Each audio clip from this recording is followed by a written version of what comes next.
2 mètres de diamètre sur 1,50 m de hauteur, le tout dans 585 kilos. Ce vaisseau israélien est officiellement et fièrement présenté aux journalistes venus du monde entier.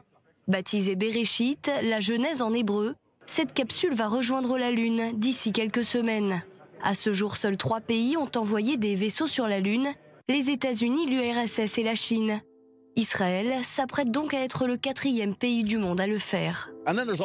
C'est un sentiment de fierté pour tous. Israël, ce si petit pays, va sur la Lune. C'est une bonne raison pour sourire. C'est incroyable et nous sommes très fiers et très excités. Cette mission, ces astronautes israéliens y travaillent depuis 2010. Au total, il aura fallu près de 95 millions de dollars pour mettre le projet sur pied. L'objectif de cette capsule, effectuer des recherches sur le champ magnétique de la Lune, mais aussi et surtout y laisser le drapeau israélien. Et le tout est contenu dans ce disque, à l'intérieur, des dessins faits par des enfants, des chansons israéliennes, des histoires, des techniques scientifiques ou encore des paysages israéliens.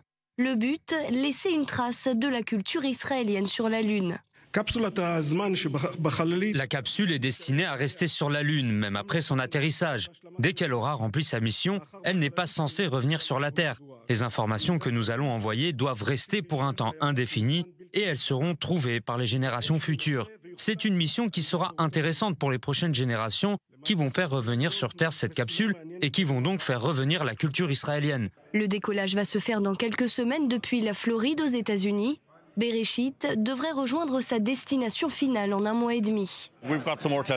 La capsule est quasi prête. Nous avons encore quelques recherches et quelques tests à faire avant le décollage.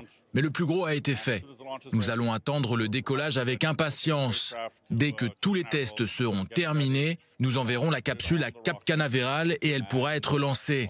Et après, il n'y a plus qu'à croiser les doigts et espérer que le décollage soit réussi. Encore un peu de patience, puisqu'avant de voir le drapeau israélien sur la Lune, il va falloir attendre encore quelques mois, puisque selon les prévisions, le vaisseau israélien que vous voyez derrière moi devrait arriver sur la Lune d'ici 4 à 5 mois.